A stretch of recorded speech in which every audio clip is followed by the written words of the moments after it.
আজকে অত্যন্ত আপনার সুচতুরভাবে একটা নতুন চক্রান্ত শুরু হয়েছে। এই চক্রান্ত হচ্ছে বাংলাদেশকে আবার অস্থিতিশীল করা, বাংলাদেশকে আবার বিপদে নিমজ্জিত করবার জন্য।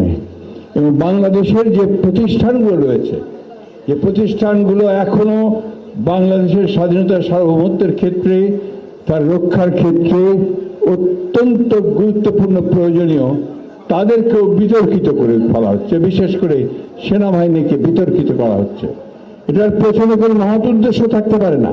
এটার পিছনে উদ্দেশ্য একটাই, ঠিক অতীতে ফ্যাসিস্ট সরকার আমলে যেভাবে বাংলাদেশের স্বাধীন সার্বভৌমত্বকে বিপন্ন করা হয়েছে, আজকে আবার বাংলাদেশের স্বাধীন সার্বভৌমত্ব যেন বিপন্ন হয়, আমরা যেন আবার অরক্ষিত হয়ে পড়ি। আমাদের সেই দেশপ্রেমিক সেনাবাহিনী, যারা দেশের প্রতিটি গুরুত্বপূর্ণ মুহূর্তে জাতির পাশে এসে দাঁড়িয়েছে, তাদেরকে আজকে আবার বিতর্কিত করার একটা হীন প্রচেষ্টা শুরু হয়েছে। প্রিয় সাংবাদিক বন্ধুরা, আপনারা সব সময় জাতির বিবেক হিসেবে জাতির সামনে এসে দাঁড়িয়েছেন।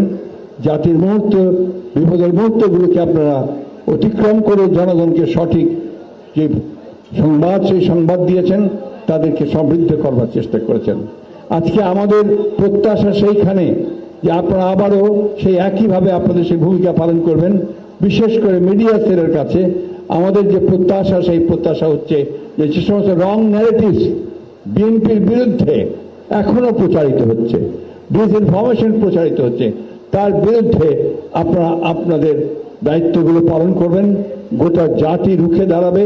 বাংলাদেশকে এই অস্থিতিশীল করার চক্রান্তের বিরুদ্ধে আমরা সবাই এক হয়ে কাজ করব, এই হচ্ছে আমাদের প্রত্যাশা।